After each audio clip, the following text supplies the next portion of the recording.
Okay, I got it. The intro's an intro, Don't worry, mate. I got it. Yeah. Are we recording? We've been recording It's this whole time, haven't we? This is what I hate, because now I know where all that shit I get into.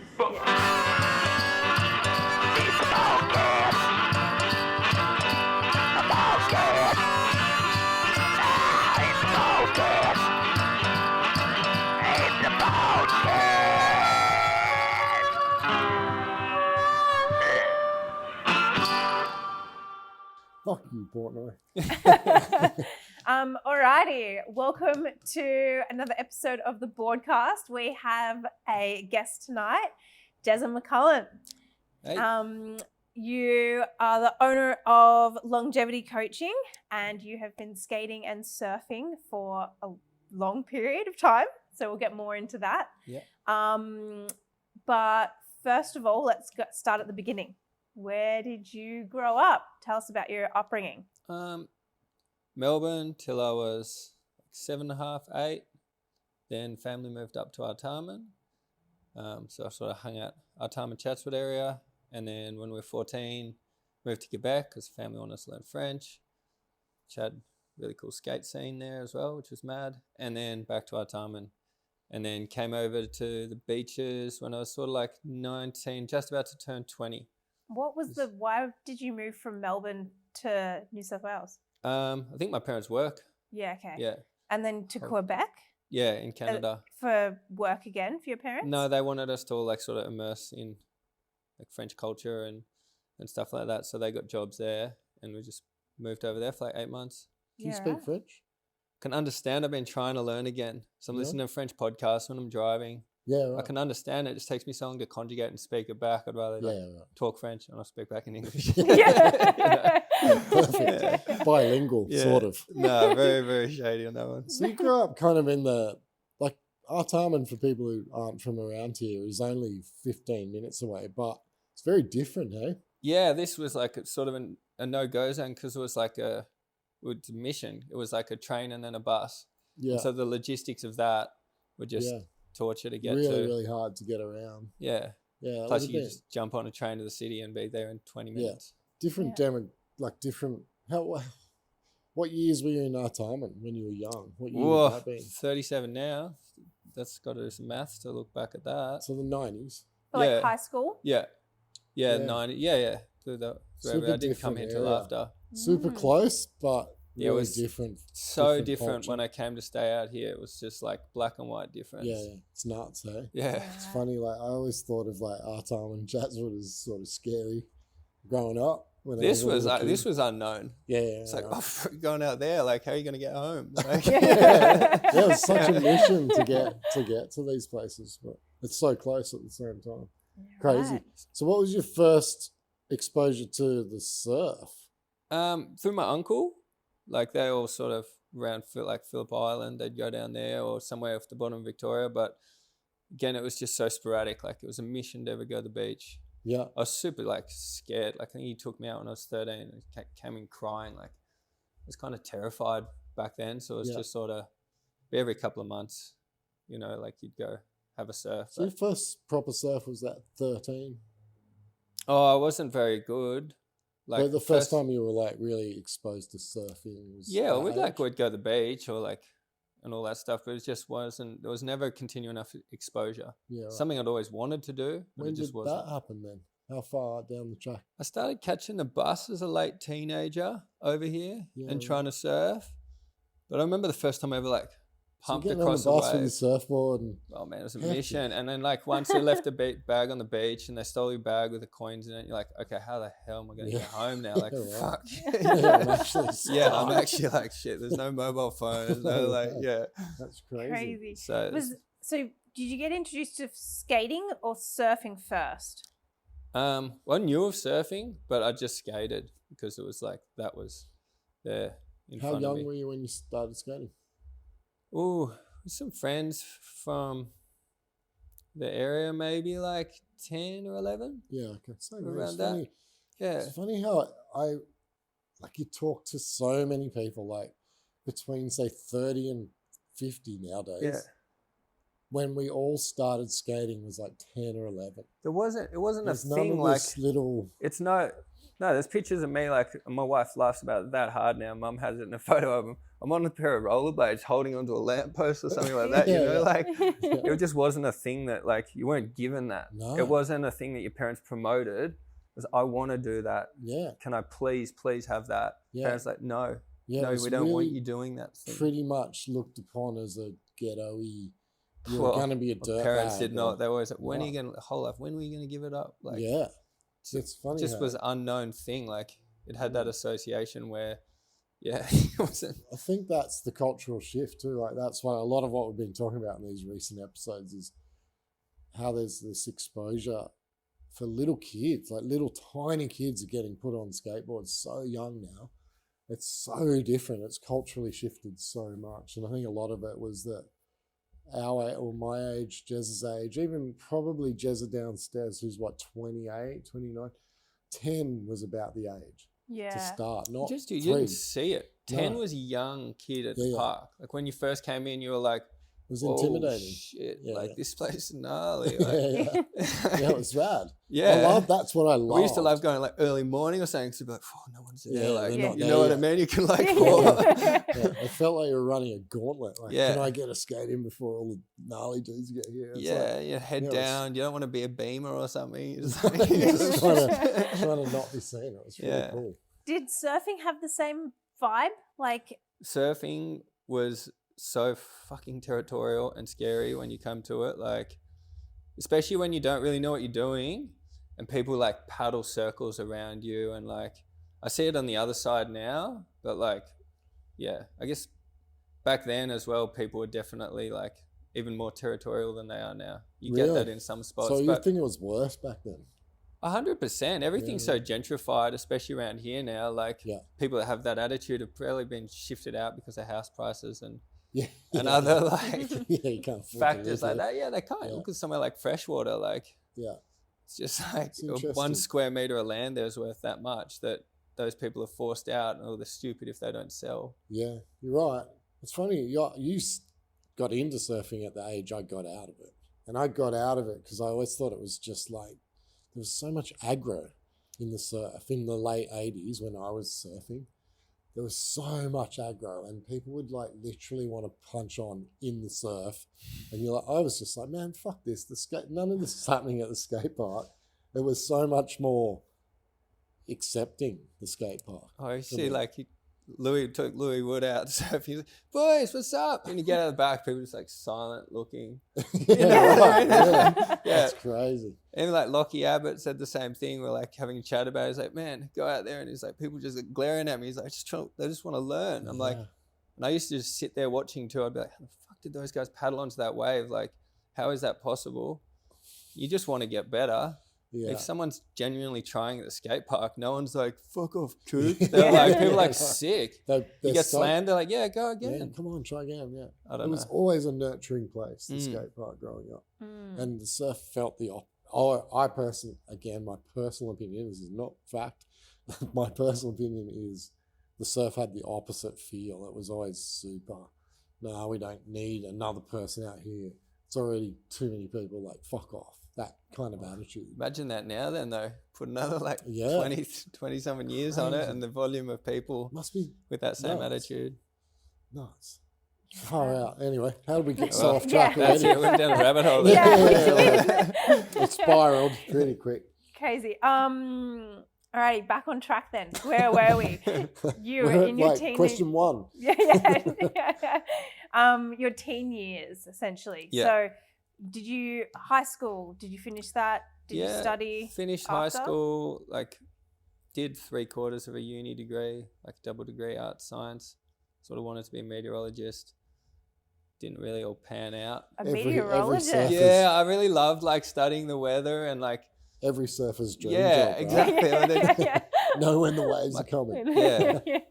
So now you learn enough to like, you can study weather charts and like everywhere around the world, and you're like, okay, it becomes maths, and you're like, oh well. I don't need to finish this degree. I sort of learned what I wanted to learn. What was like growing up when you got these sports? How big a part of your life were the sports? Were they more important at the time to you than anything else, or was still never stopped dreaming about it. It's Right. it's still the same thing as the teenage years. Definitely like shaped me skateboarding wise, because we had such amazing crews Yeah. that we hung with and skated with, and we all just like would meet and you just could do everything together, and you push each other, you learn a lot of resilience, and like there's that sense of community. To have that support growing up and navigating like teenage years is kind of huge. It's Your awesome. like skate crew, was that in Artarmon or was that in the city? Both. Yeah, okay. So it's like either the Chatswood crew, it's like CWS, the Chatswood Scum, or the Hammer Kooks in the city, like like teenagers just make up names, Just and had that's your your cool little posses. And yeah. What was the age range in like those groups? Me, I think Were you at there's the a couple bottom younger. end? I was definitely at the bottom Yeah. of like Hammer Kooks, and sort of the mid range of maybe the Chatswood. Or the Chatswood went all the way older actually, but the City Boys definitely at the younger end. Yeah, okay. of Like all a those 10-year boys, for gap, sure. 5-year No, gap, or only like like 2 to 5. yeah, But at that okay. time was big. Yeah. It felt like, Anyone like from- a 15-year-old compared to like someone with their P's. Yeah. You're a kid. Felt like a huge Yeah. gap. Oh, mum's letting me go in the car with them. Yeah. Like, Yeah. like first when Sparks first got his P's, I was the first person I was allowed to go in the car with. Like that 2 years was Yeah, huge at right. that time. So were you skating with Chima and those guys growing up? No, they were the Orables. Okay. That was a different one. It was like Schooner, Matty Jackson, like Matty Johnson. Sorry, Richie Jackson was there at the start before he moved over. And I saw Sparks, Adam Benny Jackson the Meatball. other night. That's crazy. Weird that you So said they moved Richie. to like the back of Chatswood, Edgelane Cove, I think, when they first came from New Zealand. Yeah. And then Richie was staying with his brother. Yeah. So we started there and we'd meet there and then go to the city together. Yeah, right. So some names. You were skating with some guys that ended up Yeah. making it. Yeah. Like Richie made it, I guess. Yeah, In he did. skateboarding terms, he killed it. I know. So One of his parts that was so out of the box at the time a few years ago, I can't remember what it was from or where I saw it, but it was super cool. Different. and all those guys were like doing crazy shit. Like Yeah. Matty Johnson, like trying to front 180, Cook and Phillips 17. Like there was the hammers going down back then. Yeah. So Yeah, it hasn't. everyone was skating hard. I'm not convinced that skateboarding's progressed that much from there. That- I think it's There that was pretty big gnarly hammers, time. some of the stuff that they were doing. Yeah, I think there was a golden period where stuff was big and the tricks were gnarly, and I don't necessarily think it's got street skating particularly. I don't think it's necessarily got better in Sydney particularly. Richie Jackson, like monkey grab 15 stand. The thing's a massive 15 stand. And that was, God, it'd be nearly 20 years, That'd not be 20 close. years ago, like 15? 18. Yeah, it was. 15 to 20 years. I was younger. Yeah. It's hard to say. You don't see the kids trying that shit That's how anymore. it's psycho. Like it's Yeah. proper hammers that's still relevant now, which is cool. Big So. time relevant. That's cool. Mm.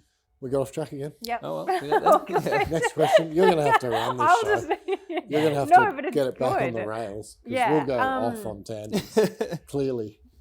Yeah, of course. Yeah, I always do. That's what I fine. do. I always deep dive the sports a little bit. Deep Yeah, dive, like, sweet. the culture.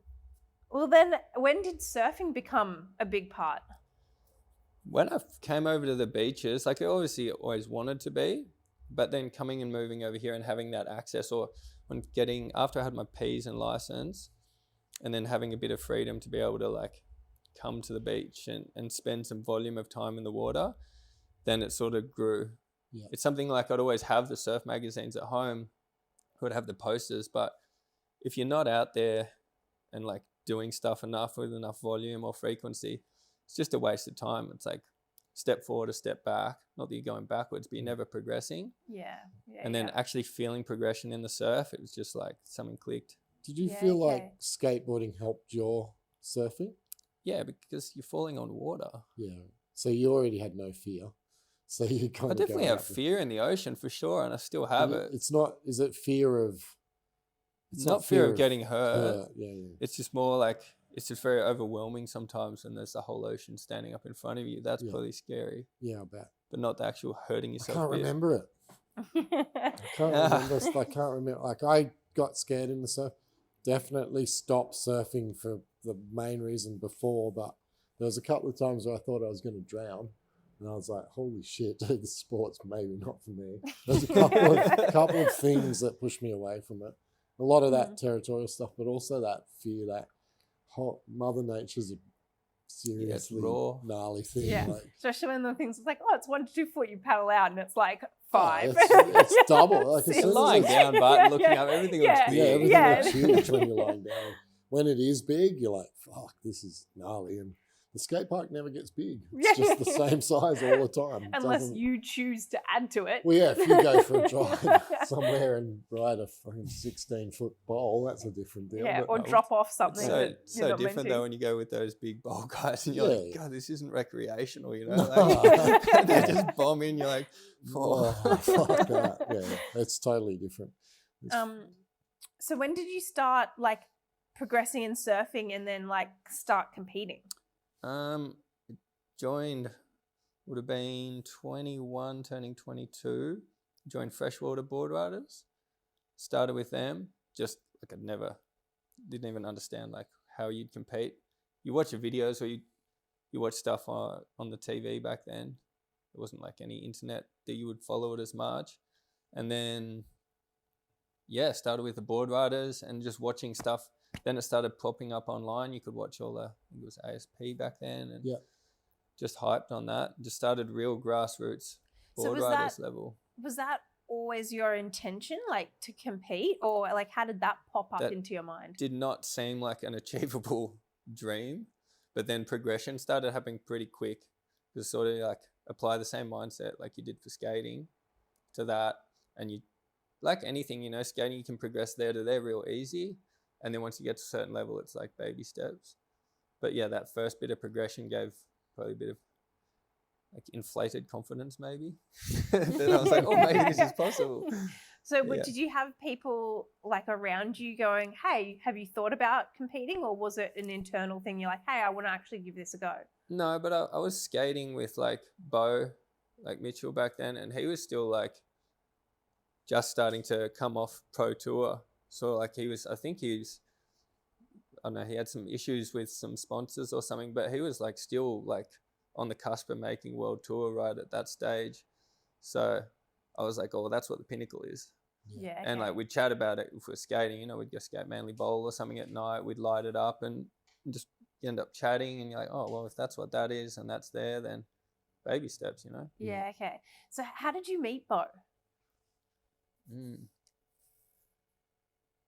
Maybe through a guy, Good Brett question. King, I think, skating. He was a surfer from Queenscliff area. I got introduced to that some name. surfers back then.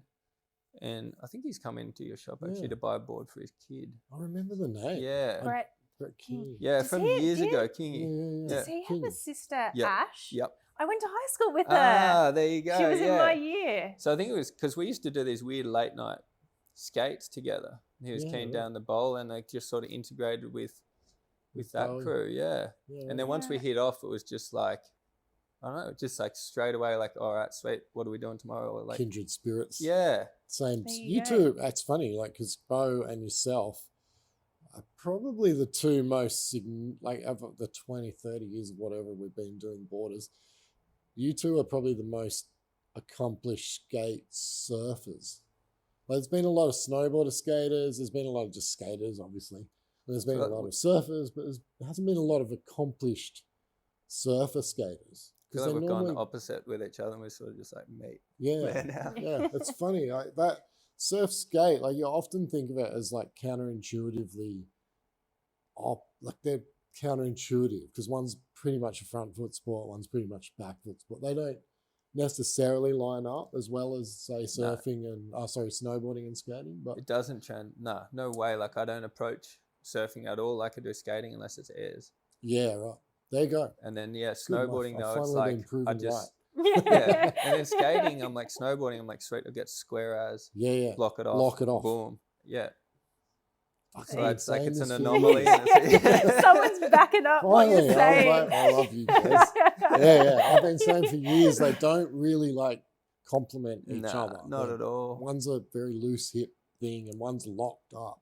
So you see people Mm. riding smooth stars, not Yeah. a normal skateboard, like wiggling everywhere. you Dude, know? I Yeah. struggle to ride on those surf skates because I've spent my whole life in these locked sports, surfing, snowboarding and skating. I'm so locked off, and I get on one of those smooth stars and it feels so unnatural to me. Yeah, like I Um, love loose truck skating, but they both go at the same time, not one. Yeah. So it's like, It's very different. yeah. Hmm. We learn. Interesting. But surfing is similar to riding powder. Oh, is it? Oh, okay, so powder's back foot, Back and foot. driving and surfing off your fins is back foot, but powder's just different feel again. It's like floating. Yeah, Yeah. because you just Surf- went to Japan at the start of the year, didn't Yeah. you?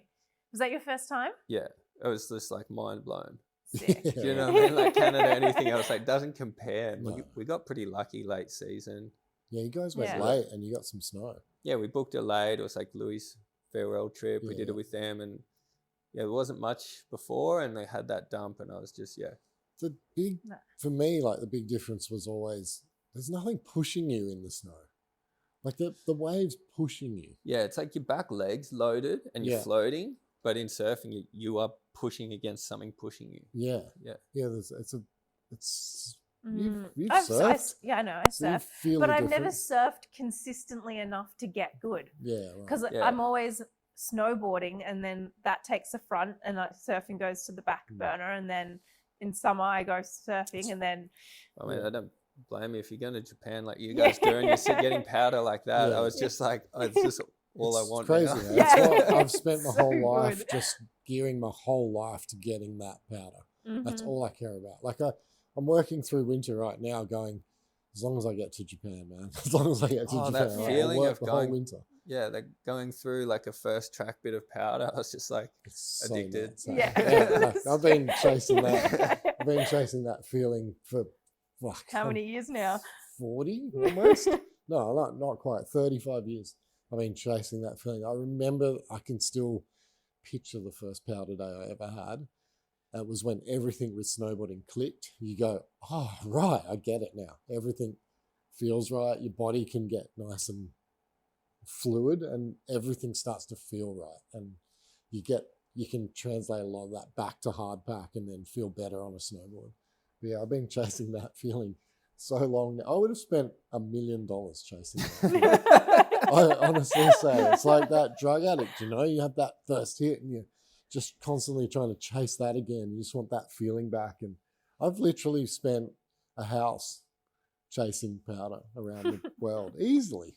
Like some of those trips we've been on have cost fucking tens of thousands of dollars, and I don't care. I don't regret any of it because of that feeling. It can never take that away. So it's nuts. You're going to Yeah. be bad. You're going to be an addict now. oh man, do How are you going to all do this this? stuff. Didn't you You just buy a manage. house? No, Oh, thank God. we just Yeah. moved into my parents-in-law. Yeah, Jesus, right. until we start renting. So the exact again. opposite. Exact Yeah, right. Yeah. Taking probably- 10 Like steps next backwards Japan on that one, man. Ooh. It's probably good, dude. You'll never go anywhere if you've got a mortgage.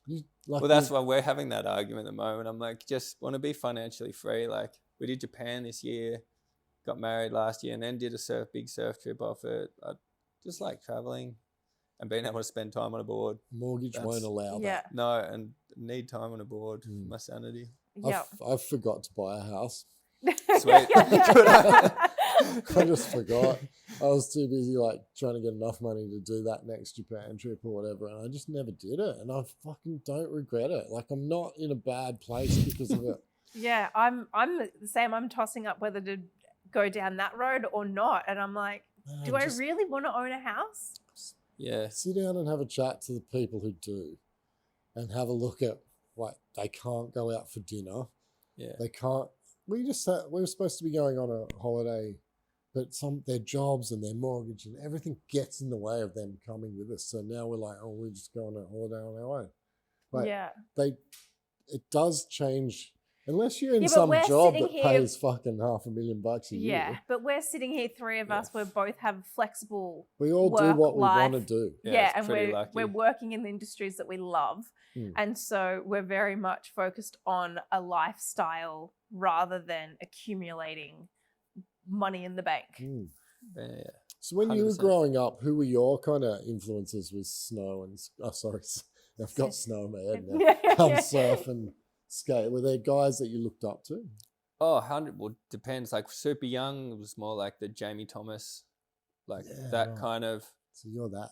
era. Yeah. And then definitely more, and then it's Reynolds and that kind of crew. Like there's that many old, I remember you used to draw all the stick figure sequences of Reynolds frontside flipping down every set or over every rail just because the way he sucked his knees up. Like, he looks so good. I always just had bits of people's skating that I liked, you know, whether it was like Mike Vallely's attitude or like, but not his skating, like, if that makes sense. Like, for me, I was very trick orientated. Yeah. So if there was a trick, that's how I liked it to look, and that's the person I enviaged. And so you saw the style and wanted to. I loved the way bits from people everywhere? like would flick a trick and then someone would land a certain way, or other people would just buck and just hit something super gnarly. Yeah. Like just pick bits of everyone, and even like day one, then, you know, just his tech side. Yeah, right. So you literally loved all aspects. I used to watch every 411, every skate video, like over and over. Those videos would get burnt through, you know what I mean? Get that grey snow on them. Yeah. They were all so trashed. You couldn't even watch them after you rewind and watch the same trick 300 times. It's funny how you said with Bo, like you guys have like, he started out surfing and has kind of like gone to surfing, and you've started out skating and now gone to like, you kind of got switched. Yeah. And like, do you remember when you met Bo? Yeah, well, like, I think it might have even been down the beach or at a party. So it was through met. surfing? Yeah, it was through beaches here. Yeah, it was somewhere okay. down like the Manly region for sure. It's Bo Mitchell we're talking about, just in case anyone doesn't. I think he mentioned it. Didn't? I think we did say the name, yeah. Because we just keep calling Bo. Everyone's like, Bo who? Bo. Bo Mitchell, the Australian skateboarding coach. Yeah. Paris right now? Yeah, he's in Paris. Yeah, crazy. With little Livo. Yeah. Yeah. So stoked for her. Couldn't believe that she made it. I know, it's wild. So cool, hyped for her. Yeah, we almost all fell over. I saw her dad 2 days ago and he's just like buzzing. Oh, so just excited. The pressure she would have had at Budapest and that final qualifier, like. Yeah, I think she was like really struggling. I know, really but still, like, to pull it together for that. So good. Yeah, she's a beast. Yeah. It's so sick. I'm stoked for her. I think everyone on the whole Northern Beach. Yeah, when she came in, I ran up and gave her the biggest hug. I've Yeah. been messaging her for like days, being like, I'm so proud of you. Yeah, I know, it's weird. We've all got this like, I mean, I'm sure you do too. You've skated with her enough. Like, we all have this It's weird like she's family. parental kind of like proudness. We're all like, we've all been like, part of her journey. Yeah, I feel like she's a little sister to me because of just through work and through knowing her for so long and her coming up. I'm just like, I'm so stoked for her. Did you ever aspire to kind of, I guess we talked briefly about the comp skateboarding. I'm messing up my three sports. So the comp surfing thing, did you ever like aspire to kind of compete at that level with surfing? Was it ever 100%? That's probably why I wasted so much time and energy, because you feel that progression and you think it's achievable, so you try. What was the hurdle that kind of stopped it? Money. You need time and money, especially then WQS. Yeah. I wouldn't trade any of that experience for the world. Like getting to surf some of those waves where they shut the break down. Yeah. And it's just you out and you're like, oh my God, this is happening. Like people would pay a lot of money to do that now. You've got to stay on that qualifying circuit for long enough to... Or be good enough that you just go straight to the top and you're on. Yeah, right. So it's just a battle financially and and now it's changed even more. There's like stages that you need to get, obviously Challenger and then on. But yeah, financially you need money and time, and I wouldn't never change the experience or what I learned or how much progression I got from that. But you got to be realistic too. Yeah. So what was not the best. What was your biggest achievement in that how far competition did you go? journey?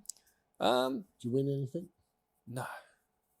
If you win, you should go straight to no, not at all. Like I don't consider myself like even at that level, but I think my biggest achievement was just starting so late and understanding like what it took to get better and to even be able to compete with those people on that level.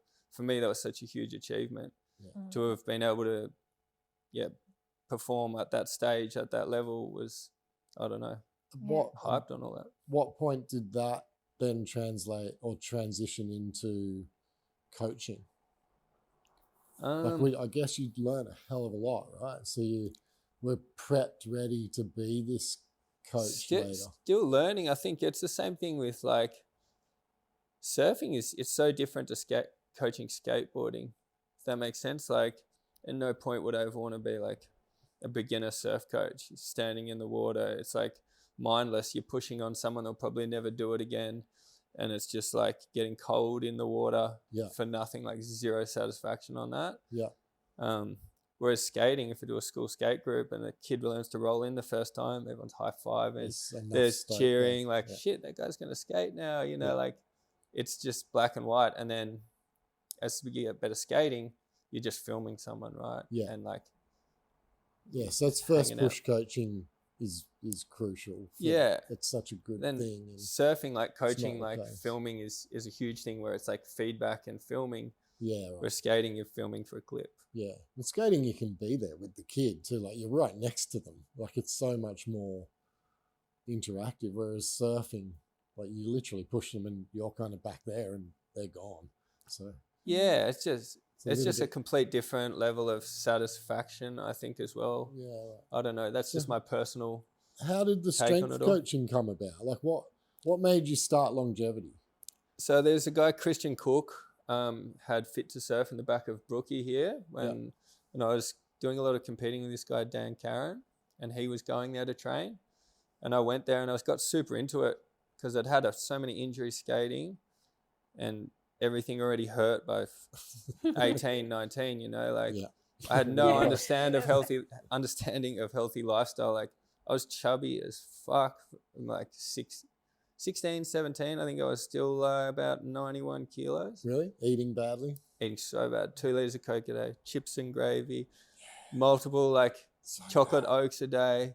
No understanding of anything. It was basically just sugar. Sugar diet. Yeah. I think the first time I cut out just a Coke, I lost like 10 kilos. Like that. It was fucking wild. That's crazy. That stuff's poison. And then the training bit. Sponsorship. Yeah. And then Christian Cook was like, man, you're super into this. Like, why don't you become a trainer? Get some money on the side doing this stuff. I was like, sweet. Did that with him. And then I was lucky enough that a guy that was working out there, Jason Thomas, he was this guy who's starting his own sort of qualification excellence practitioner. And it was about integrating physio movements like the rolling and release through the trigger point from these people in Melbourne into his own way of doing it and movement. And he was like, man, pay and do some study with me. And then that led into that. And that would have been probably 10 years ago. Yeah, okay. Were you still competing at the same time? So you're competing and doing this? Yeah, competing, working. And yeah. Did you feel like you were starting to plan for post-competing? I was actually just super into it. Right. So it was a love as well. You enjoyed 100%. Like I always thought I had a clicky hip. Like if we'd go to a skate spot as a kid and I'd sit down, my hips would be sore. Yeah. And then I'd stand up and I'd be like, oh, like everything just hurt. Do you know what I mean? You're eating bad, your body's inflamed, which you know now. You did it then. Slamming on concrete, skating for hours, not stretching or doing anything. Body's just getting bashed over and over. Nuts. It's so bad. And learning how to do everything and everything just sort of started feeling better and like better and better. I was like, oh my God. Do you feel younger now than you did when you were 20? Like physically? Same with my wife. Like I can box jump higher now at 37 than I could at 20. Wow. Like a lot higher. It keeps getting better. Yeah, they keep saying you can keep getting stronger till you're 50. I'm like, well, elastically, I'm feeling better now. He's 52. 52. Yeah, but that's what I mean. And I'm stronger now than I was at 30. Same with your bouldering stuff as well, and like it's nuts. Yeah, like I'm physically getting stronger and stronger, and I can't wrap my head around it. Like I look in the mirror. If I'm get out of the shower, I look in the mirror and I'm like, fuck, I look physically stronger than I ever have in my life. And I'm 53 in a couple of weeks. Yeah. It's nuts, man. I don't think I think the age limit thing that we used to, like, man, when I was a kid, I remember my dad turning 40 because I was obviously 10 or something. And my dad turned 40 and they gave him a clock. And it said father time is catching up or something. And he was 40, dude. They were basically writing him off. That's so hectic. Yeah, well, you look at like Shane O'Neill now. He's going there. Yeah. Do you know what I mean? It's still like boss as ever. Yeah. And that's a street skater. Yeah. It's just we've like, learned how to look after ourselves. Right? Evolving and like training smarter and eating better. You know, the body's not inflamed. And the recovery and everything. And actually strength training now. Doing all of that. Change your bone density, change your hormone production, everything. Yeah. It's like It's crazy. Yeah. Did you have a mentor at all through competing, like a coach or mentor Bo yourself? Mitchell. Bo was? Yeah, 100%. Yeah, okay. You're the same Interesting. age though, right? No, he's older. Is he? Yeah. 40? He's 41 now, I think. 41. Okay. 4 years So older. A few years older though. Was Really he similar age. Yes. was he just like a mentor through that friendship that you had with him? Or Yeah. he wasn't like a paid coach or anything like that? Well, he should have paid him. Yeah, He was always like, come along if he was doing a session. Come along, come along. Like, yeah. he was always helping, but Yeah. shit. I kind of feel like Bo's a mentor for everyone. Everyone, Dude. he takes on everyone. Yeah, That's like- the problem. Like, Mm. he's got 3 kids, got a wife, and then he's got everyone Everyone. that wants his Yeah. time and his energy. I feel like there's been times where I think it's so crazy, but I've had conversations with Bo about something going on at Borders, and I've walked away and gone, fuck, I got a bit out of it. Like I took something from, Yeah. Bo's got this innate ability to say a sentence in a conversation that sticks in the back of your mind. Yeah. And not many people can do it, particularly me. I'm not very good at taking advice. Like I generally have always just wanted to find my own way, but I could probably think of 10 times where I've had conversations with Bo and I've come away feeling and thinking differently. And that's really, really unusual. I guess that's why he's at the top of coaching when it comes to Every time I have a conversation with Bo, we end up in like a deep and meaningful. it's Yeah. hard. It's hard not All to of a sudden, find like yourself 3 in- hours have gone past, and Yeah. him and I are like so deep into some conversation. There's been parties and stuff where Bo's been there. I've gone, I can't talk to Bo or else I'm there.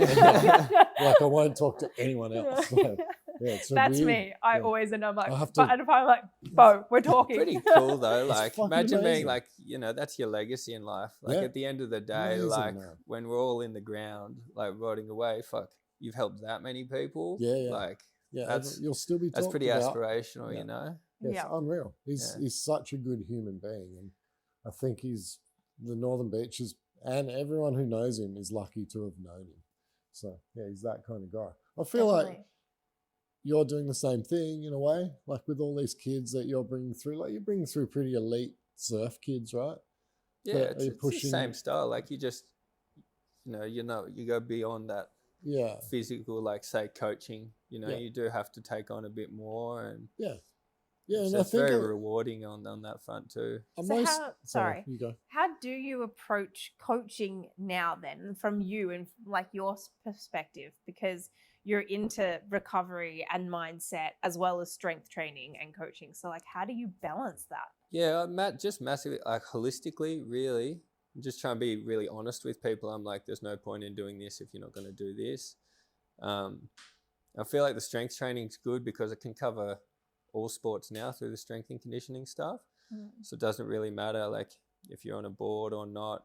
It's the same like fundamental process, and then you just like tailor it and structure it according to the needs for like the top 10%. So even if you were going to do snowboarding stuff, 90% of the session would still be the same, and then we just do 10% of like board sport specific stuff with it. Tweak it a little bit. Yeah. Yeah, super Fun- I mean, interesting. we all have the fundamentally- same muscles. We all need to strengthen them. Or everyone has different imbalances. That's probably the most important thing too, right? Address the imbalances, then structurally strengthen, and the imbalances might be stiffness or anything like that. If you're mobile and if you're strong, then you can do your sport specific at the top, and then you'll feel incredible regardless of what you're doing. Are most of the kids you're coaching Northern Beaches kids?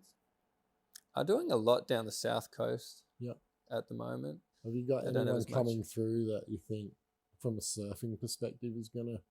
Yeah, there's a Yeah. couple of girls down the south coast that are like above and beyond Right. others, yeah. Do they train harder? Do you feel like even if they're naturally talented, do you get that split where there's a natural talent and then training just brings them up?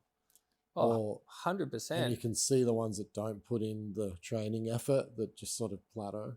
That usually from 16 and up, you'll Yeah. really start to see the split. Yeah. I think parents and people are trying to push people like way too young surf and skate now because it's probably the parents' dream more than the kids. Yeah. Like, let them have fun with it or you're going to burn out. Yeah. It's a long road. We were saying this like last time, there should be a cutoff of like competing at a high level that should be 16.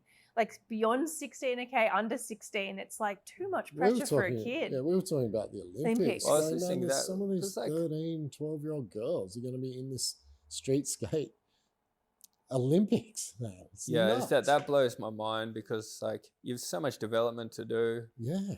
And Just it's such a don't big investment of time and development for one specific thing. Like, nuts. But 4 years' time, they might be completely over that. And where's their childhood gone? They've lost all social interaction. Like, skateboarding's fun, community, all those things. Like, don't cut that stuff out of it. Yeah. Dude, that's where it's getting. No, I feel you on that. Because I'm meant to be coach as well. It's very, it's hard right? because I'm like just biting my tongue. Like, I sit there with the same problem. Like, I'm meant to be selling this to the people, right? And I'm meant to have this ultra positive attitude about every aspect of it, and it's hard. I really don't like hearing a parent bribing their kid in front of me in the store. Like, if you learn this trick, I'll buy you those wheels next week. It's like, what the fuck's going on? Like, I struggle. I really struggle with it.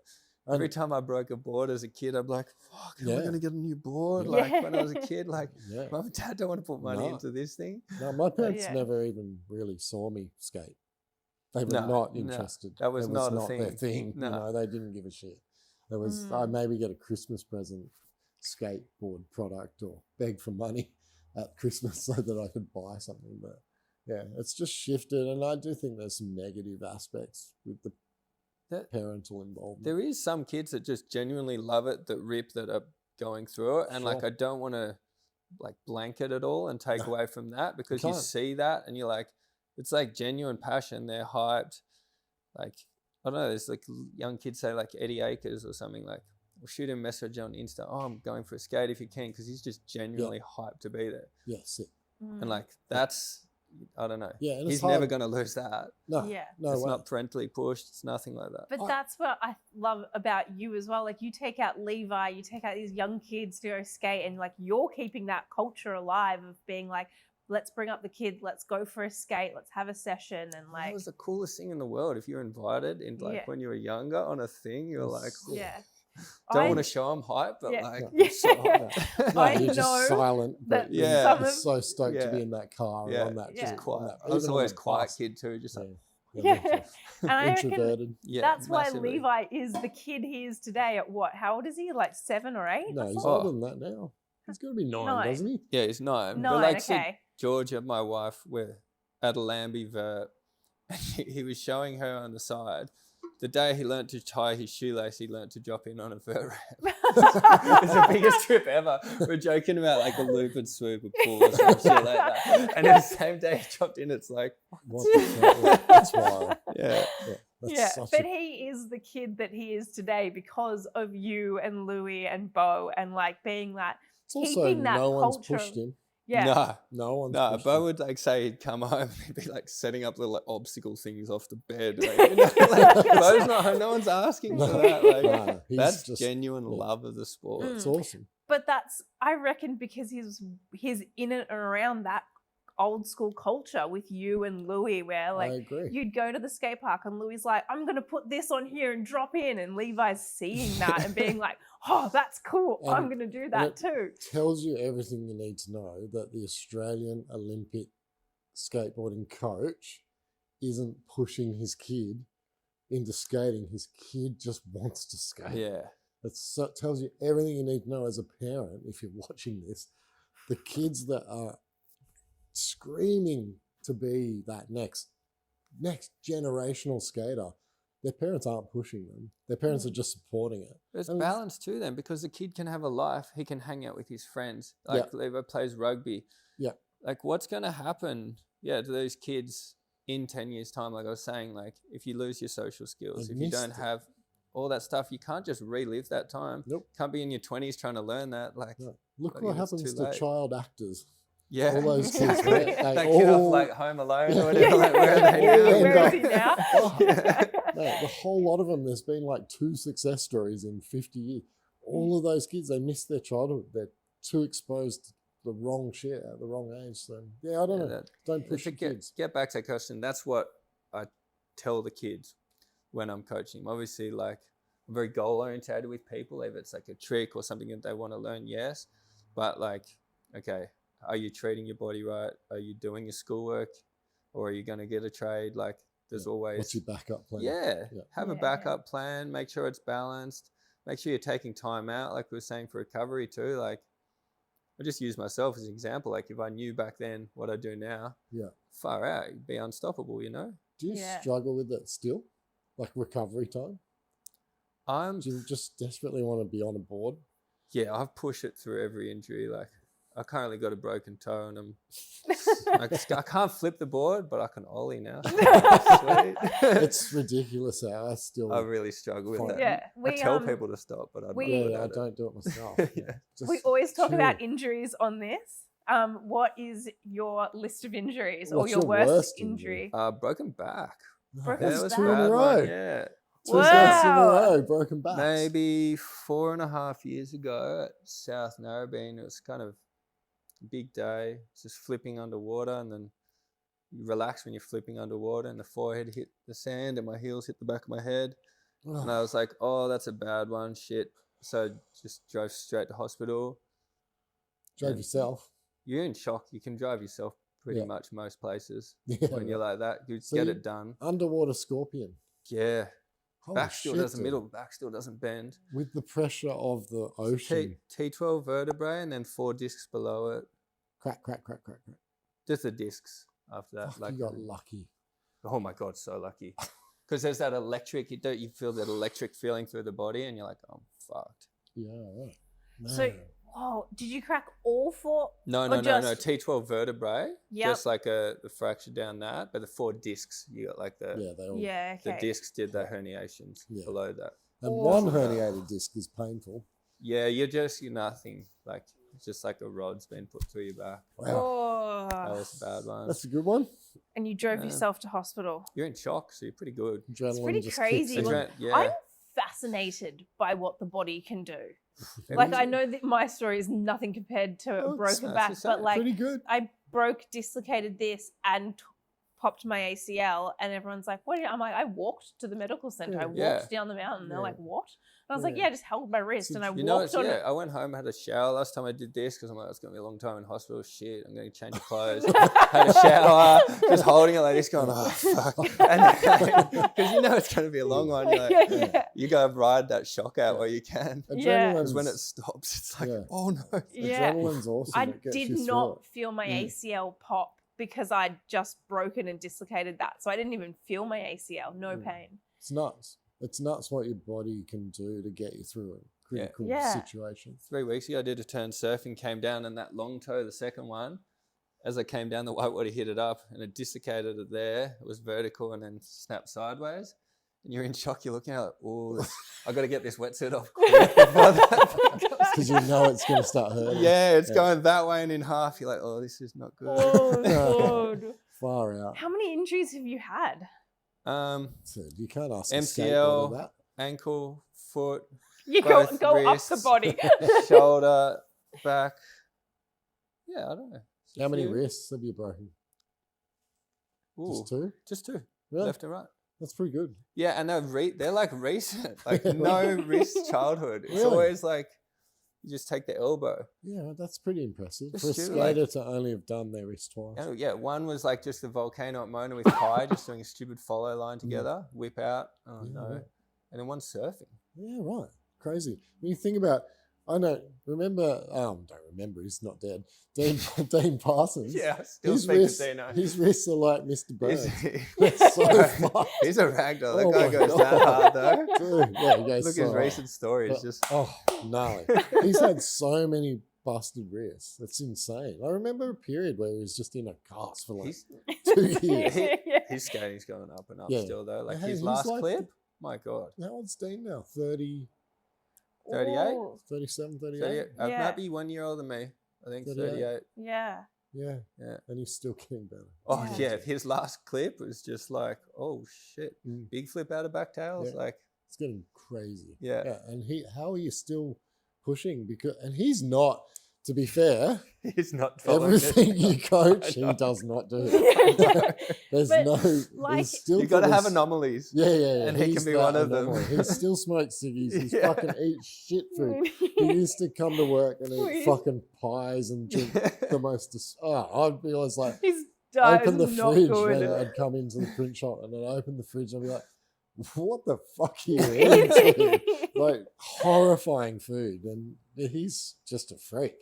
He's one of those freaks. But the kids, you don't want to be like that. Yeah. You get those 1 in a million, and chances are you're not going to be that. No, But- just as are you in You know? front of the others. You said that, like, with following a career like that, you've got to have the time, and that's Dean. Like, that's what he does every single minute of his free time. He's Goes skateboarding. skateboarding. Yeah. He's like, I remember when he was working for us, and he was like, "Yep, this weekend I'm going skating. This weekend I'm going Yeah. skating. I'm going tonight. Going tonight. Going tonight." And Hasn't I'm like, stopped. "He Yeah. does not stop." And I'm like, "That's how you progress and get better." You Progress. Yeah, it's just that's his life. He's skateboarder. Yeah. I remember there's some t-shirts you printed once and they all have blood on them. Yeah. He's like- I He got to remember the this. end and he's like, fuck. And I was White like, t-shirt. What happened, man? He goes, I don't know. I'm just bleeding from somewhere. He's printed all these shirts. And he's Yeah, I just feel like got him and a Louis are razors. people that could just be bleeding out and they wouldn't even No, know. no. That's Yeah. okay. It's about- Yeah. Crazy. yeah. Yeah, It's just such a grazes up and Yeah, down the of course. arms. Yeah. Far out. So what's next? Like longevity coaching's obviously doing well. How long have you had that for? Few years now. I kind of bought the business name and domain name ages ago because I've always, after starting with this Jason Thomas guy, I was just addicted to the mobility release and the benefits I felt from it. So I got it going ages ago, and then just during COVID, I was doing heaps of online classes. Yeah. And then I was like, I'm just going to shift my business name to that because I felt like it aligned with what I was doing for so long. Yeah. And then now I'm trying to work through my strength and conditioning accreditation. So it's like a international accreditation for Yep. programming of athletes and like what strength blocks and how you can modulate Yeah, cool. and all that type of stuff. Awesome. Yeah. How often do you roll and release? I got like a really good Theragun, Yeah. which does that stuff. So while I'm driving, that thing's on the front seat. So Yeah. it came from Academy of Sport at Narrabeen then to here.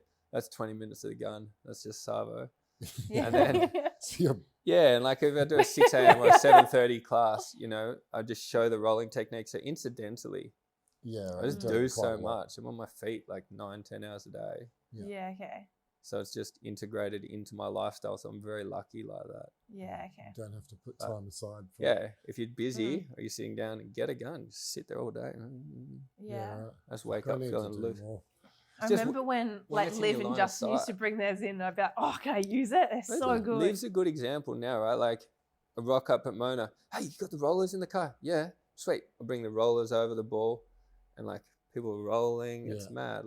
Yeah, it's changed a lot, that mindset. Like Justin and Liv, Justin goes to some skate-specific coach. Yeah. I don't know. Seeing who. his strength, but it's Yeah. the same thing. You do strength and conditioning, and then you do the board movements on top that benefit your Same sport. thing. 90% strength and conditioning, right? Yeah, and then you do your 10%. 10% sport specific. Yeah. on Super top. interesting. Liv was not into the whole fitness side of it for a long time. She and- goes to Academy of Sport while I'm doing stuff. Yeah. She either sees Simon or whoever there. So it's She's become a proper. Oh, and Yeah. Swiss Yeah. give her that opportunity and Yeah, be yeah. stupid not to take Yeah, it. why not? Because even tonight, when I finished a class and that place is empty before the Seagulls come in, I just go hammer. Yeah. Right. To have that place They space for yourself. the Seagulls still using Narrabeen. For their development and women's. Right. So they do all the first grade stuffs here at Brookie now. Mm. Yeah. Yeah. Have you seen that new building up at Brookie? Yeah. Is it pretty impressive? It's pretty sick. Yeah. The Narrabeen one's pretty sick too. Yeah. Right. I've been to the Narrabeen one because my little daughter did an ACL when she was playing What rep is- what is basketball. that? They've What is redone it. Have you this? seen it since they redid it? No. So there's the physio. How long ago did they redo it? Oh, last 18 months. Oh, I definitely haven't seen it then. So half is the Red Seagulls. Yep. The other half is the N Swiss size, and then upstairs is physio. And the outdoor physio is completely separate as well. Right. It's pretty Sick. mental facility. Yeah, right. Crazy. That's pretty cool. What's it for? New Like, South what is Wales Institute of Sport. Institute of Sport. Okay. So Can like anyone go? No. No. So I take the swim. I was I like- don't think so, mate. No. I was like, No, I take swimmers there on Tuesday, Thursdays, and then it's empty when I finish. But it's Yeah. like the triathletes might come in if they're on the Olympic Okay, program. so it's like an It's Olympic. elite. Yeah. It's Yeah, that one. okay. Yeah, I That's don't why- think you'll make it. No. That's why if it's empty, I take full advantage. Yeah, 'Cause you're like, Yeah, it's so good. yeah. It's pretty cool. They're actually starting to build facilities. I mean, it's like everything, right? Everything's just getting more and more well run. More money's going into sports. And it's great. It's great that that stuff's being done. This popped into my head before when we were talking. We were talking about like losing a childhood with if you get into like going all in on a sport so young. What age do you feel comfortable taking on a kid to coach? Like, I know there's different levels of coaching and stuff like that, and your programming can be different on how you approach it. But like, You can do any age, really. Like S&C stuff, if you're doing like physical training. Like I had a kid today, his kid Sol, he's a young surfer. His younger brother is at home with a friend. Put 2 mats out for them, give them stuff. You can't hurt a kid because you start as like LTAD, like long-term athletic development, just foundational movements. Learn how to squat, learn how to lunge, learn how to do any of that stuff, and then you can do any of that. Do you mean like elite coaching? Like, for instance, like going, right, cool. Like, say a parent was like, I think my kid has potential. I want to push them to go for the Olympics or go for an elite level and go hit professional level. What age do you think is ideal?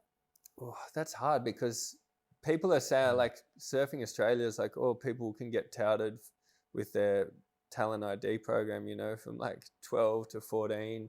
But some of those kids still have a balanced life, whereas others are doing the homeschool from like 11 to 11 years. I don't know, it's just stupidly young age. To pull them out of school, it's nuts. Yeah, and you see some kids like start plateauing. Like they might be exceptional to 12 to 15. They might grow earlier or they might show that X factor, and then their progression just plateaus. And what have you done for them in the last 3 years? Like other kids have caught up. Yeah, and you whilst living a balanced desocialize life. them, essentially. Yeah. Yeah. So you think that even if it was like a kid was to go try to be an elite level professional or Olympics and things, you still think it's having that balance through the whole journey is crucial. If they want to do homeschool and they want to go down that route, I'm definitely trying to always make them accountable. Are you doing your work? And are you doing those things? Like, no, I'm not everyone's their own journey. Yeah. I'm not in that position. I'm not their parent. Yeah, at the end of the day, that's the parent's job, right? Well, this is what I was asking from like a I might not agree like, with it. Yeah. But I just can do my best to influence in the best way I can. Yeah. Because regardless, I'll get another coach. Someone else will be like, hell yeah, I'll take on your thing. I was asking from like a perspective of like a parent being like, well, what age do I start pushing? Or what age, not that I'm a parent, but like, just because we were having that discussion of like kids being so young in the Olympics and like, skateboarding, there is that thing, like there's girls going there, and you said, I think in the other podcast, like Jin Woo, like I don't know how the hell he does that shit at that size, how he has that pop at that size. Next level mental. Yeah, here's an anomaly because in the guys' realm, like, you need to be able to pop a certain height and do certain hammers, and somehow he can do that. Yeah. But generally doesn't happen for little kids. In surfing, like no one's at that level because you need to have a certain size and stuff to be able to match that. So what are you pulling them out for at 12 to 14? You're not getting on the world tour. You're not going to the Olympics. You're not doing any of that stuff. You're doing kids competitions with no prize money. That doesn't matter if you start them in 4 years' time. You have not progressed at all worldwide, if that makes sense. Unless you're making content. Go to Indonesia and film some crazy content, sure. Yeah, okay. Yeah. Skateboarding's weird. Yeah. Like the fact that a kid crazy what they're can doing get to these levels. Like what how old is that girl that threw down that 900? Not old enough.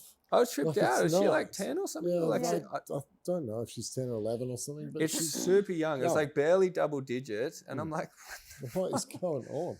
Well, the fact that Yeah, I mean, I I don't don't even know anymore.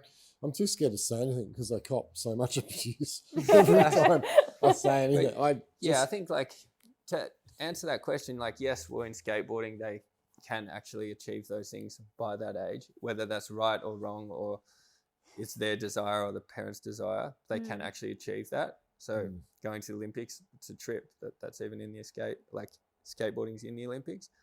But surfing wise, how do you feel about that?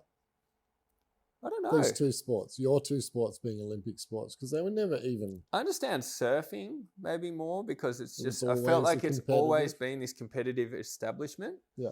But like growing up as a kid, it was like, you're not going to skate contest. No, There's not a thing like. no, it didn't matter. There was Tampa. It Yeah. would be something I'd watch. I used to watch Tampa Pro-Am. Like that would be the only contest previously before Street League that ever interests me to watch. Yeah. And skateboarding as a competitive thing used to be more just everyone got together. And Yeah, skated. it was like It was best street. but it was a big skate jam. Yeah, it was Yeah. a jam. And it was just like hanging out with the crew and who's going to throw down, which is fun. No one Yeah. ever thought about 6 judges with points cards. It was so different. It's just changed so much. I still don't love it. I just think it's wild that it's in because, like surfing's had these competitive tours for so long. Yeah. And yes, now I guess new people to the sport have been like, oh, but Street League's been around. Like these things are all still quite new. They're babies. You know? Yeah. X Games is still How a long child. has Street League been around Not for? long. I mean, Rob Dyrdek started it. I Right? know. I listened to it. Lee Dyrdek, he sold it to Nike or something. So it can't be 10 years, maybe 10 years or something. Yeah, because they spoke about all the original ones and people weren't even, it wasn't that long ago, people were talking about all their pay packets from it all. Yeah. Now, P-Rod was the first SLS guru, I think. Yeah. So that's got to be 10, 12 years, maybe 15. Then there was like, I actually don't know. Greg Lutz, who was talking about the early ones, the New York ones, like how much money they were making. Yeah. But that's still pretty recent. I remember the Globe World Cup. Yeah. That was big money, man. Like people were getting checks, and it's like, whoa. I remember going to, I can't even remember exactly what that was. Melbourne? Was that in Melbourne? What dollar value were these checks? At the time, it was $10,000 or something, which is Yeah, a right. shitload of money in skateboarding, but it still felt like a jam. Didn't feel like Score sheet. yeah, and you knew the judges. It was all shady. You know, you kind of knew that someone who was associated to the brands would win, or like it was like our old skate comps when I could tell you who was going to win before the day started. You know, it was always like the same The few standouts, guys, yeah, right? Because they were your team guys, and you didn't care if someone turned up. Jake's from going to out- throw yeah. down something big. Yeah, You know what's Jake, happening. You know Jake, someone Louis, jumped off something. Yeah. I mean, I think that trophy that's downstairs only has 3 names on it. Yeah. It's like Portnoy, Jake, and Lewis. That's it. They're the only ones who ever won. Portnoy's it. throwing down some hammers in Yeah. his time. Can't believe it. Hammers in the Soul Bowl. Yeah. How long has competitions been in surfing? Because I don't know. Oh, fucking. I know Forever. it's been one. for like Yeah, day 50. dot when you read all the books and Yeah. it's like stuff so far beyond my time. Yeah. okay. Yeah. Yeah. There was Like- they were normal in my day. Like when Yeah, I was yeah, I in know that- it was Barton back- Lynch was world champion when I was a kid, like 86 or something. Yeah, 88. I knew there was like I've And only that watched back goes to way kind of back. like 60s, 70s in Midget history, Farrelly. Yeah. That's It's just like- I feel like it's just been a part of The that culture the whole sport time. the whole way. Yeah. Yeah, like okay. that was it was a genuine option for people to be that professional person Mm. through that thing. Yeah, I mean, Was- we literally are in the birthplace of Australian surfing. Brookvale was where Bennett was, and all the key Yeah. surf manufacturers, Keo and all that, was all here. Because like surfing was, and there's still that free surfing aspect where people drop parts for their thing. But skateboarding's always been like, even if you're competing, you're going to drop a part. No. Do you know what I mean? It'll be a part per sponsor. So it's like, it's just so different. Yeah, it's so different. The pieces of bodies of work people have put together across the time versus someone's going out there to do their thing in 20 minutes. So Yeah. that we're not here all night, we better start trying to. Oh, yeah. Wrap it up. What are your future goals? Like, you're just traveling on this path. You're happy to be. I'm pretty happy. I like learning my craft better. That's why I'm studying this strength and conditioning Just stuff. keep It really going. interests me, and That's I it. feel like I've got so much more to learn on a coaching and all that front still. Yeah. I'm inspired to learn. So Awesome. Yeah. What are your goals in surfing or skating still? Just to be able to I know keep that you doing said it. you're goal orientated. I still want to get better at skating. Like, there's still so many tricks I'm trying to get. Like, yeah, it's just different. Like, it's not, I don't have as much time, but I just love doing it. So, Yeah. And what about surfing? same thing. Sort of, yeah. I like filming stuff because I'm like, I still like critiquing myself, or I'm hyped if I do something big, surf or skate. Yeah, I never touched on it, but it popped into my mind when through your surfing like career with comps and stuff like that. What were you also doing outside of that in terms of like, did you have sponsors, and like, did you do like magazine? Like, did you get a cover? Did you do interviews? Like any of that kind of? Did you get a cover? I've never had a cover. I'm just asking. No, I would. That's like, that would be sick. I think, yeah, I've definitely had just like magazine stuff, which I was hyped on, like ads in mags, or like you get full pages and stuff like that. That stuff was really cool to get. But Who were your main? Who sponsored you? MG Boards, who's still here, still sponsors me, which is like sick. pretty blessed to be able to Get free boards. to still get boards. Yeah, That's Were pretty they cool. your Very first hyped. sponsor, or? No, Sam Egan Boards back in the day, and there's been a few others. On a mission, like traction, and accessories and stuff. Yeah. Trav's looked after me for a lot of years now as well. Did you have a shop sponsor with surfing? Manly Surfboards. Yeah, right. Yeah. That's We started as not base the same George. owners anymore. Is it George? Yeah, George He Barton. still has it, right? Yeah, I used to Yeah. work for him back in the day there right. too. Yeah. I think he's about my age because I think we went to school together within a year or two. Yeah. Yeah. And He I was a think- Bally boy. Yeah. Yeah. And then he would have been, then he was at Aloha Surfboards, I think. Yeah. And For years. Yeah. Yeah. Every time I see him, I'm like, I remember you. I feel like I've just had a good relationship with everyone. So it's lasted. Like, still show them value and gets reciprocated. So, Sick. yeah. Awesome. So good. Cool. Well, this has been a pleasure. Yeah. Yeah. It's been good. We didn't I even like it. touch You on. guys. We didn't even touch on how we met or borders or any of that. But who cares? No, yeah, Fuck we kind Borders. of wanted this to be about you and Yeah, coaching. borders is boring. We talk longevity. about it every week. Yeah. Oh, man. We wanted to know We more all about love you. borders, so that's No, why, yeah. Don't have to say. Don't feel that way. I don't Oh, have to say it. Well, that's a wrap. Thanks for coming in. Awesome. Thank Really you very much appreciate for it. coming on. How long did it go? An hour and a half. We pushed that. Too bad. That's good. They get dribbly if you go too far. That was good.